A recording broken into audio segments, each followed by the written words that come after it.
اعوذ باللہ من الشیطان الرجیم بسم اللہ الرحمن الرحیم رب اشرح لی صدری ویسر لی امری واحلل عقدۃ من لسانی یفقهوا قولی ربنا زدنا علما اللهم فقهنا فی الدین آمین یا رب العالمین۔ اعوذ باللہ من الشیطان الرجیم بسم اللہ الرحمن الرحیم۔ پیچھے سے تھوڑا سا لیسن کو میں جو ہے سم اپ کرتی ہوں، ٹھیک ہے۔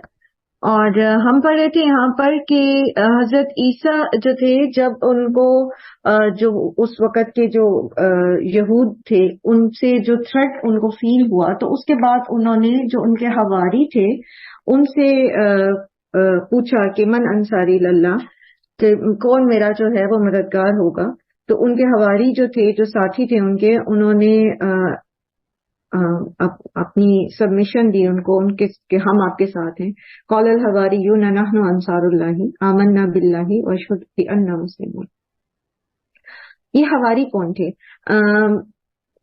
میں نے آپ سے نبی صلی اللہ علیہ وآلہ وسلم کا واقعہ شیئر کیا تھا کہ غزوہ خندق میں جب نبی صلی اللہ علیہ وآلہ وسلم نے جو ہے وہ کفار کے لشکر کی بلانے کے لیے، مخبری کے لیے کسی کو کہا کہ کون والنٹیئر کرے گا کہ جا کے کفار کے لشکر کی خبریں لے کر آئے، تو وہ اتنا غزوہ خندق کا جو وقت تھا نا، وہ اس قدر خوف دلانے والا تھا، اتنا زیادہ جو ہے وہ پریشان کرنے والا تھا کہ خود اللہ سبحانہ تعالیٰ نے سورہ احزاب میں اس کو اس طرح سے بیان کیا ہے کہ دل جو تھے وہ حلق میں اٹک گئے ہوئے تھے، ہر طرف سے دشمن تھے، بالکل ایسے کہ ابھی مٹا کے رکھ دیں گے، مدینہ کو بالکل جو ہے وہ ختم کر دیں گے۔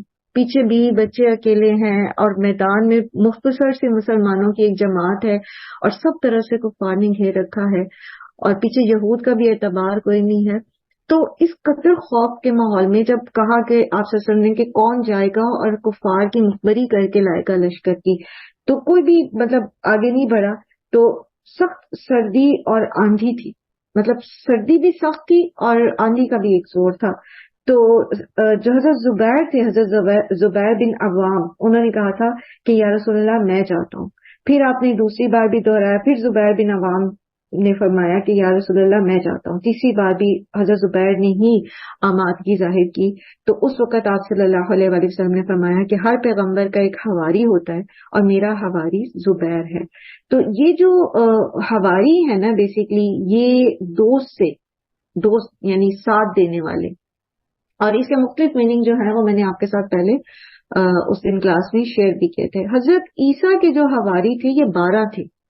میں آپ کی معلومات کے لیے نام ان کے دہرا دیتی ہوں جو بائبل میں ملتے ہیں۔ ایک ہے شمعون جسے پطرس بھی کہا جاتا ہے، ٹھیک ہے۔ پھر شمعون یا پطرس کا بھائی اندریاس، پھر یعقوب بن زیدی، یوحنا کا بھائی فلیپوس۔ اب یہ نام جو ہے چونکہ عبرانی میں ہے نا بہت سارے، تو آپ کے پروناؤنسیشن ہو سکتا ہے میں بھی درست نہ کر رہی ہوں اور آپ کو بھی بولنے میں مشکل ہو، کیونکہ ہمارے پاس تو اردو میں لکھے ہوئے ہیں، اور لیکن بیسیکلی یہ جو ہے ان کی زبان میں سے ہیں۔ تو یوحنا کا بھائی فلیپوس، پھر برتھولما، تھوما، متا، یعقوب بن حلفائی، تہدی، اور شمعون کنعانی، اور یہودا اسکریوتی۔ ابھی آپ سے شاید لکھے نہیں جائیں گے کیونکہ میں تیز بول رہی ہوں، آپ اس کو گوگل کریں گے آپ کو مل جائیں گے، آپ وہاں سے اپنے نوٹس میں کمپلیٹ کر لیجیے گا۔ یہ 12 حواری تھے اور انہوں نے حضرت عیسیٰ کے ساتھ بیعت کی تھی اس بات پر کہ کوئی بھی مطلب ہر حالت میں یہ دعوت اسلام کو آگے پھیلائیں گے، یعنی حضرت عیسیٰ رہیں یا نہ رہیں یہ دین کا کام کرتے رہیں گے، ٹھیک ہے۔ یہ انہوں نے حضرت عیسیٰ سے اس وقت جو ہے وہ ایک عہد کیا تھا، جس کا یہاں پر قرآن کریم میں ذکر ہے کہ من انصاری اللہ۔ انہوں نے جب کہا تو انہوں نے کہا کہ نحن انصار اللہ، ہم اللہ کے دین کے مددگار ہیں، ٹھیک ہے۔ اور اس کے بعد ان کی دعا کا ذکر ہے یہاں پر، انہوں نے ساتھ ہی دعا کی کہ ربنا آمنا بما انزلت واتبعنا الرسول فاکتبنا مع الشاہدین، اور شاہدین سے مراد جو ہے یہاں پر امت محمد ہے صلی اللہ علیہ وآلہ وسلم، کیونکہ ان کے لیے جو ہے یہ فرمایا گیا تھا کہ امت محمد جو ہیں وہ باقی لوگوں پر شہداء ہیں، گواہ ہیں، تو اس وہاں ان کو شہداء کہا گیا ہے، گواہ کہا گیا ہے، تو انہوں نے کہا کہ ہمیں بھی ویسے ہی گواہ جو ہیں وہ ان کے ساتھ ہمیں بھی لکھا جائے، ہم بھی انہی کی طرح ہیں۔ اچھا، یہ جو ذکر ہے امت مسلمہ کا یا نبی صلی اللہ علیہ وآلہ وسلم کا، آگے بھی انشاءاللہ ہم پڑھتے ہیں کہ ان کی اپنی بائبل کے اندر موجود ہے، نبی صلی اللہ علیہ وآلہ وسلم کا بھی ذکر موجود ہے، اور پھر آپ صلی اللہ علیہ وآلہ وسلم کے صحابہ کا بھی ذکر جو ہے وہ موجود ہے۔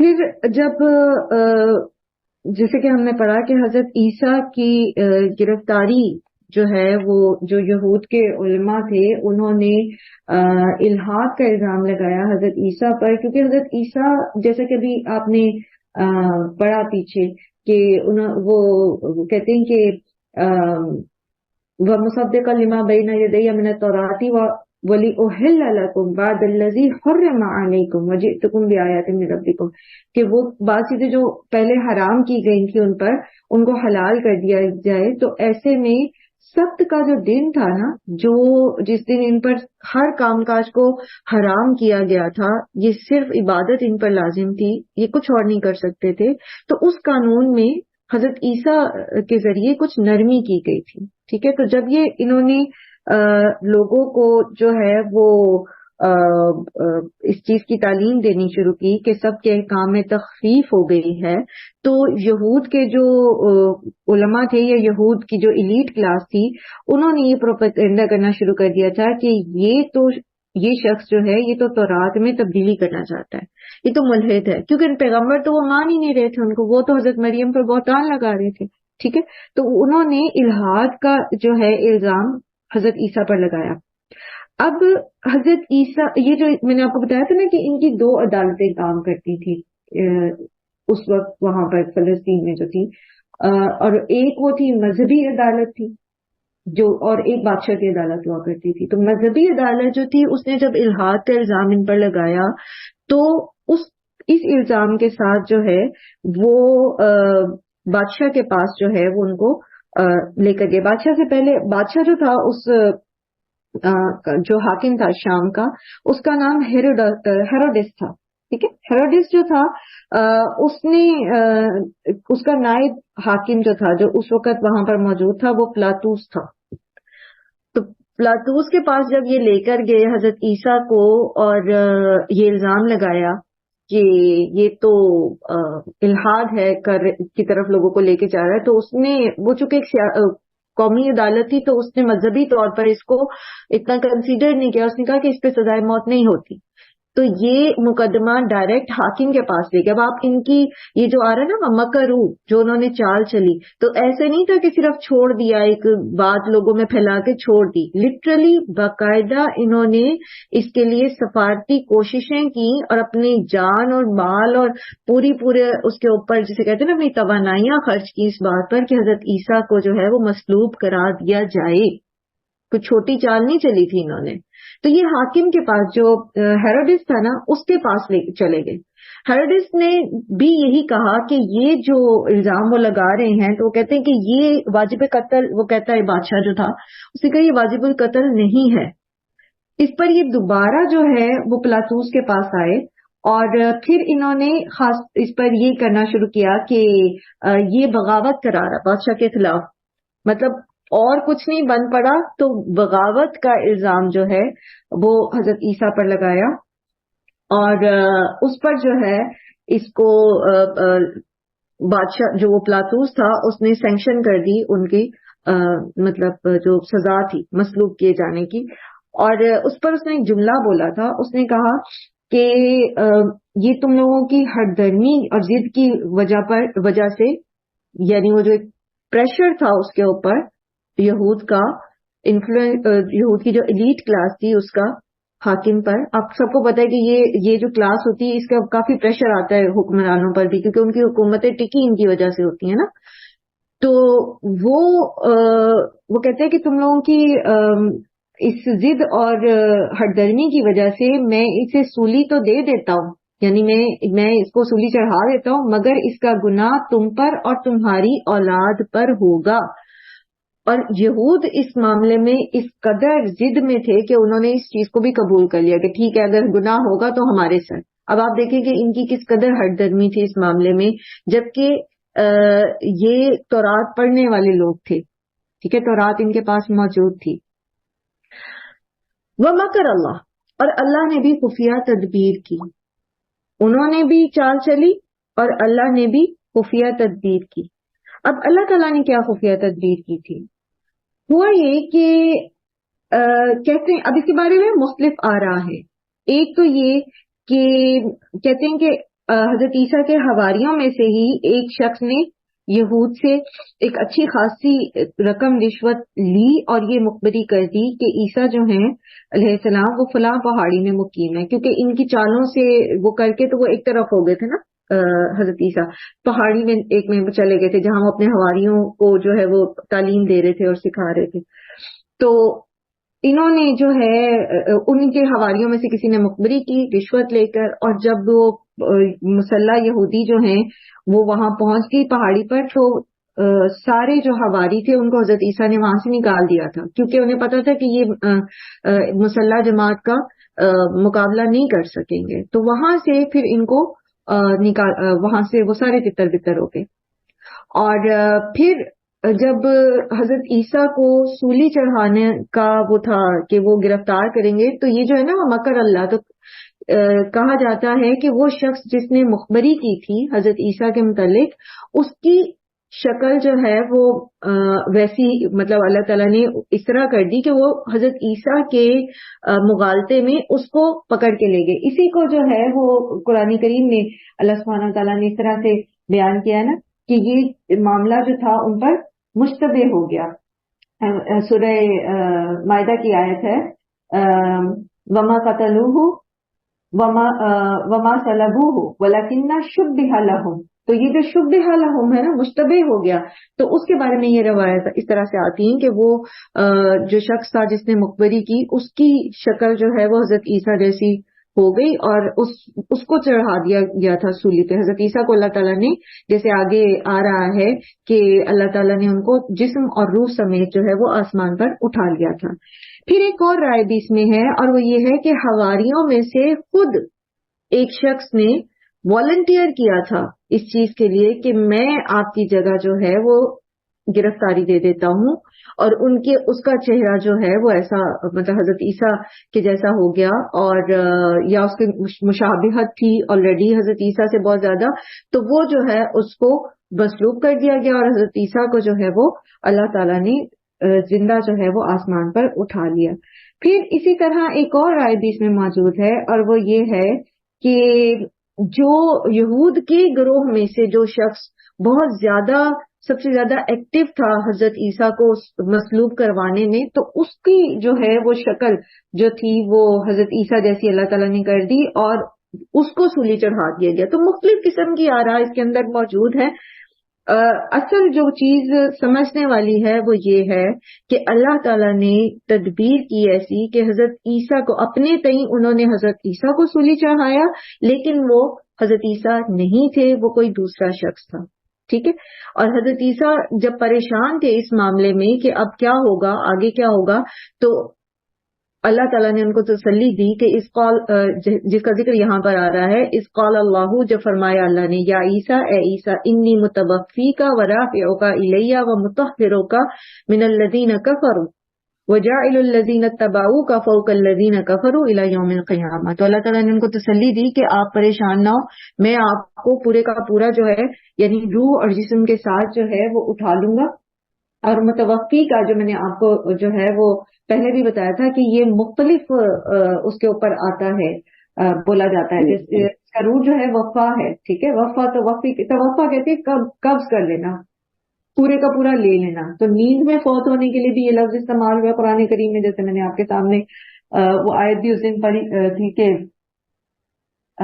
اللہ یتوفی الانفس حین الموتها والتی لم تمت فی منامها. اور اسی طرح وَهُوَ الَّذِي يَتَوَفَّاكُم بِاللَّيْلِ سورۃ انعام آیت نمبر 16 میں آتا ہے. پھر اسی طرح جب آپ صبح سو کے جب اٹھتے ہیں تو آپ جو دعا پڑھتے ہیں کہ الحمدللہ الذی احیانا بعدما اماتنا، ٹھیک ہے. تو نیند بھی موت کی ایک بہن ہوتی ہے، تو اس کے لیے بھی یہی لفظ بولا جاتا ہے. پھر موت کے وقت جب انسان فوت ہوتا ہے تو اس کے لیے بھی یہی لفظ بولا جاتا ہے. اور پھر عربی زبان میں روح اور بدن دونوں کو پورے کا پورا لے جانے کے لیے بھی یہی لفظ جو ہے وہ بولا جاتا ہے. تو یہاں مراد کیا ہے؟ حضرت عیسیٰ کو اللہ تعالیٰ نے ان کے روح اور جسم کے ساتھ جو ہے وہ اٹھا لیا. اچھا، حضرت عیسیٰ کے مصلوب ہونے کے بارے میں عیسائیوں کے اندر جو عقائد پائے جاتے ہیں، تو ان کی اناجیل جو ہیں ان کے اندر مختلف رائے اس کے اندر موجود ہے. عیسائی جو ایک کامن ان کی جو روایت ہے، جو ان کی اناجیل اس کو کہتے ہیں اناجیل اربع، چار جو ہیں اناجیل جو ہیں، انجیل متی، انجیل مرقس، انجیل لوکا اور انجیل یوحنا، ٹھیک ہے. ان کے مطابق ان کے اندر یہ عقیدہ پایا جاتا ہے کہ حضرت عیسیٰ جو ہیں ان کو سولی دے دیا گیا اور نعوذ باللہ آپ نے چیخ کر جان دی. پھر یوسف نامی ایک شخص نے پلاطوس سے درخواست کی کہ لاش اس کے حوالے کر دی جائے. چنانچہ اس نے سیدنا عیسیٰ کو قبر میں دفنا دیا اور اوپر چٹان دھر دی. یہ جمعے کی شام کا واقعہ تھا. پھر 3 دن کے بعد اتوار کو سیدنا عیسیٰ زندہ ہو کر لوگوں کو دکھائی دیے، پھر آسمان پر چڑھ گئے اور دوبارہ آنے کا وعدہ کر گئے. اس وقت آپ کی عمر 33 سال کی تھی. یہ ان کی اناجیل جو ہیں، ان کی اناجیل اربع جو ہیں، جن کے نام ابھی میں نے آپ کے سامنے پڑھے، تو اس میں یہ ان کا عقیدہ پایا جاتا ہے. اور اسی کی بنا پر پھر یہودیوں کا جو معروف عقیدہ کفارہ ہے، جو اکثر میں آپ کے سامنے شیئر بھی کرتی ہوں آپ کے ساتھ، کہ ان کے مطابق خدا کے اکلوتے بیٹے نے نعوذ باللہ اپنی جان دے کر تمام عیسائیوں کی طرف سے کفارہ ادا کر دیا. تو یہ بیسیکلی اسی کے اوپر جو ہے وہ آتا ہے. اچھا، ایک مزے کی بات یہ ہے کہ ان کی جو یہ 4 اناجیل ہیں نا، بیسیکلی یہ وہ ہیں جن کو جسے وہ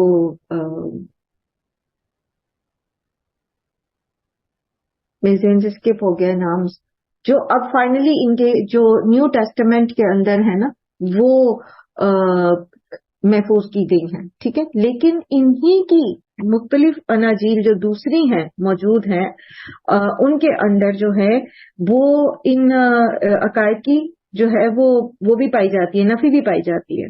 جیسے انجیل برنباس ہے ایک، ٹھیک ہے. جو انجیل برنباس ہے نا، وہ باقاعدہ اس کے اندر جو ہے وہ نہ تو یہ پایا جاتا ہے عقیدہ کہ حضرت عیسیٰ مصلوب ہو گئے، بلکہ اس میں یہی عقیدہ پایا جاتا ہے کہ ان کو زندہ اٹھا لیا گیا. پھر اس کے اندر نبی صلی اللہ علیہ وآلہ وسلم کا نام فارقلیط، ٹھیک ہے، وہ آیا بھی ہے، جس کو عربی میں احمد کہتے ہیں. عبرانی میں فارقلیط ہے اور اس کو عربی میں جب ٹرانسلیٹ کیا جاتا ہے تو احمد آتا ہے. خود نبی صلی اللہ علیہ وآلہ وسلم نے بھی کی جو پیشین گوئی کی ہے، جو قرآن کریم میں بھی موجود ہے کہ یاتی من بعد اسمہ احمد، حضرت عیسیٰ نے جو اپنے بعد آنے والے نبی کے بارے میں بتایا تھا کہ اس کا نام احمد ہوگا، تو عبرانی میں بیسیکلی اس کو فارقلیط کہتے ہیں، ٹھیک ہے. اور انہوں نے جو ہے وہ اس کو یہ انجیل برنباس جو ہے اس کے اوپر پابندی لگا دی گئی ہے، یہ نہیں پڑھائی جاتی، بلکہ جو 4 دیگر اناجیل ہیں نا انہی کو جو ہے انہوں نے مرتب کیا ہے. اس کے علاوہ اور بھی ہیں، ان کی بہت ساری اناجیل ہیں جس میں یہودی مسیحی اناجیل بھی ہیں اور ڈفرینٹ قسم کے جو ہے وہ اچھا، یہ جو فارقلیط کا نام ہے یہ ان کی 1-2 اور انجیل کے اندر بھی ملتے ہیں، لیکن وہاں پر انہوں نے پھر اس کی جسے ہم کہتے ہیں نا کہ تفسیری تحریف کرنا، تو وہاں پر انہوں نے اس کو یہ روح القدس کہہ دیا گیا، یعنی جبرائیل علیہ السلام سے اس کو منسوب کر دیا، بجائے کہ محمد صلی اللہ علیہ وآلہ وسلم سے کرتے وہ روح القدس سے کر دیا اس کو، رائٹ. تو بہت ساری ایسی چیزیں آپ کو ملیں گی اس کے اندر. کہنے کا مقصد یہ تھا کہ ان کی اپنی جو انجیل موجود ہے اس کے اندر بھی کوئی ایک عقیدہ موجود نہیں ہے حضرت عیسیٰ کے اس کے بارے میں. اور خود جسے کہتے ہیں نا کہ بہت سارے ان کے فرقے بھی ہیں عیسائیوں کے, ٹھیک ہے, ان فرقوں کے بھی عقائد جو ہیں اس معاملے میں مختلف ہیں. لیکن زیادہ چونکہ اب یہ نیو ٹیسٹمنٹ جو ہے ان کا جسے عہد نامہ جدید کہتے ہیں, اس کے اندر انہوں نے انہی 4 اناجیل کو جو ہے وہ اکٹھا کر دیا ہے. اور جو ان کے اپنے من گھڑت عقیدے ہیں, جیسے الوہیت مسیح کا عقیدہ ہے, یعنی حضرت عیسیٰ کو الہ ماننا, پھر اسی طرح عقیدہ تثلیث ہے, ٹرینٹی جس کو کہتے ہیں, اور پھر یہی کفارہ مسیح وغیرہ جو ہے, اسی کو انہوں نے اکٹھا کیا ہوا ہے. جن اناجیل کے اندر یہ ملتی ہیں چیزیں تو اسی کو انہوں نے فائنل کیا ہوا ہے اور اسی کو پڑھایا جاتا ہے.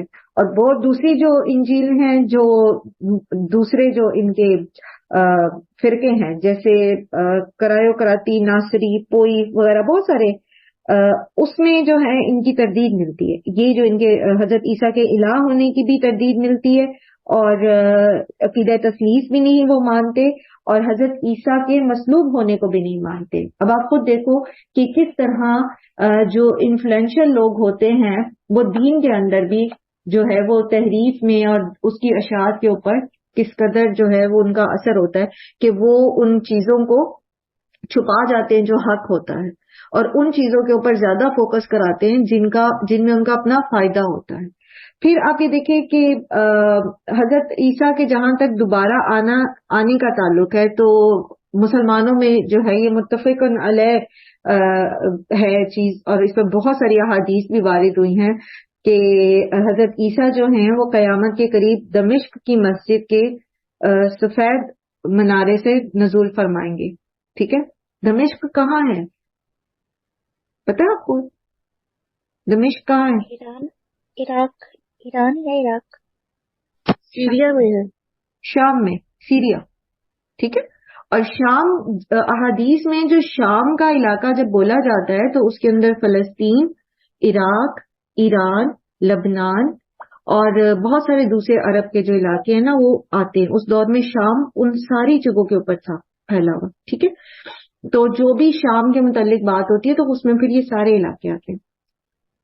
تو حضرت عیسیٰ جب آئیں گے دمشق کی ایک مسجد کے اس سے اتریں گے آسمان سے اس مینار پر, تو ایک طرف ان کے جبرائیل ہوں گے اور دوسری طرف میکائیل. یہ حدیث سے جو ہمارے سامنے آتی ہے, جو اس کا ایک ایکسٹریکٹ کو میں آپ کے سامنے رکھ رہی ہوں.